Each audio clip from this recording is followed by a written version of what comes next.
en la época de Esdras. Esdras viene en la historia después del exilio babilónico. Sabemos que los judíos fueron al exilio en Babilonia durante 70 años. Ellos regresan del exilio, el primer templo había sido destruido y ahora ellos regresan a construir de nuevo el templo, este sería el segundo templo.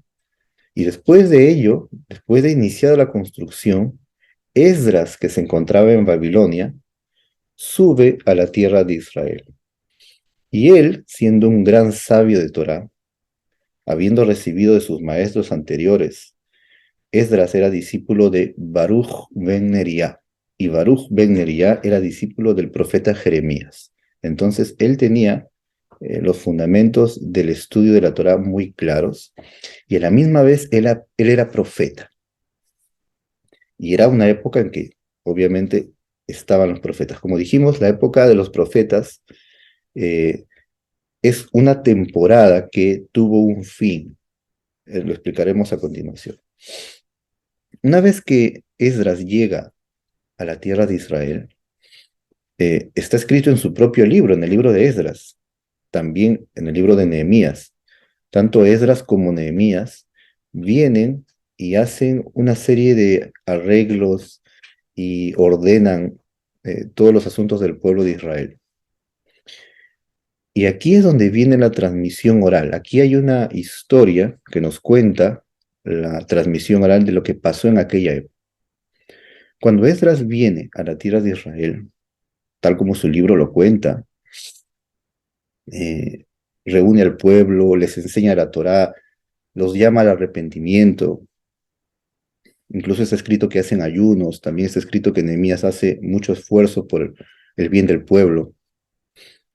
La transmisión oral nos dice que Esdras reúne 120 sabios, que también eran muchos de ellos profetas, y establece un tribunal, y los tribunales generalmente eran de 70, pero de 70 personas, pero en esta oportunidad Esdras reúne 120 en lugar de 70.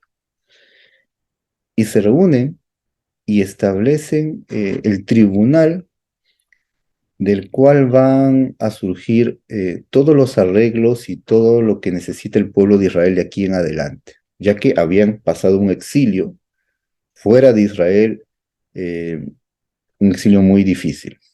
Ellos buscaron entonces que el pueblo de Israel resurja y continúe guardando la Torá como debe ser, como siempre debió ser, pero ellos vieron que por los pecados de la idolatría, tal como está escrito en los libros de los profetas, por eso el Eterno se enojó, envió al rey de Babilonia, eh, hubo muchas aflicciones por el pecado de la idolatría. Entonces, ahora era la oportunidad de restablecer todo. Esdras reúne 120 sabios y profetas, todos conocedores de la Torá de Moisés, sabios y sobre todo de un nivel de santidad importante y grande, elevado. Y hacen muchos arreglos y muchas cosas importantes para el pueblo. Pero una de las cosas que ellos hicieron fue que por mandato divino, ya que eran profetas, ellos recopilaron los libros de la Biblia, de la Escritura.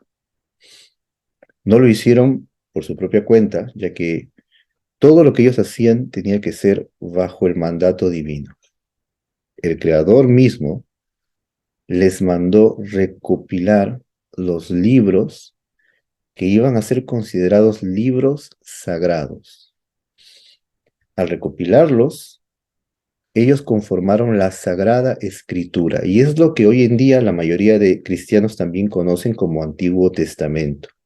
Obviamente nosotros no lo llamamos así y lo explicaremos posteriormente. Pero allí fue compilada la Escritura a través de los 120 sabios y profetas. A estos 120 se les llamó los hombres de la gran asamblea. Ese es el nombre que recibió en la historia judía estos 120 sabios. Ellos entonces fueron los que reunieron los libros de la Biblia, el libro de Josué, Jueces, Samuel, los profetas, etc.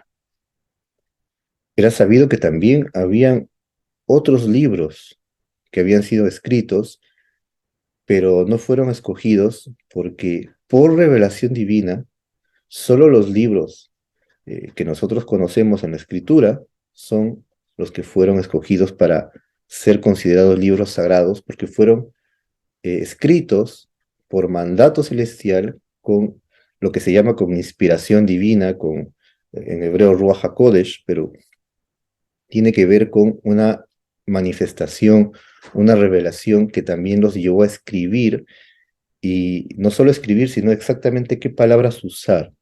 A ese tipo de revelación, a ese tipo de revelación nos estamos refiriendo.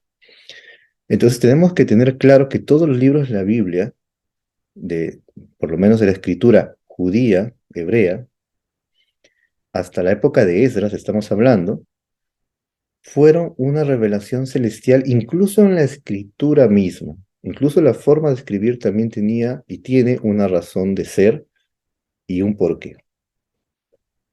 Siendo así, eh, tenemos entonces, gracias a los hombres de la Gran Asamblea, liderados todos por Esdras, lo que conocemos como la Biblia hebrea, la Biblia judía. Hasta ahí no estamos, para el público cristiano que nos escucha, todavía no había llegado nada de la historia que cuentan en el Nuevo Testamento. Por supuesto, era la época de Esdras y ellos eran profetas. Entonces hasta allí llega la compilación de la Biblia. Una vez que ellos determinan cuáles son los libros de la Biblia, después de ellos ya no hay posibilidad que un nuevo libro ingrese en aquella compilación. Después que ellos ya la compilaron, ya las reunieron y las establecieron como Sagrada Escritura, con mandato divino, ya no hay forma que después en la historia otro libro sea incluido. Incluso si buscáramos dentro de ellos mismos, dentro del pueblo de Israel, después de 50 años de Esdras, supongamos, se levanta un sabio, también muy bueno, muy sagrado, que tiene mucha sabiduría, y escribe un libro. Ese libro definitivamente es muy bueno porque viene de un sabio, viene de alguien elevado en conocimiento y en santidad. Aún así, ese libro, que puede ser considerado muy valioso, que definitivamente debería ser estudiado también por los demás, incluso así no tiene la categoría de sagrado después de la compilación que hizo Esdras y los 120 sabios. A pesar que el libro es muy bueno y explica muchas cosas de la Torá, no puede ser considerado libro sagrado. Siendo así, nosotros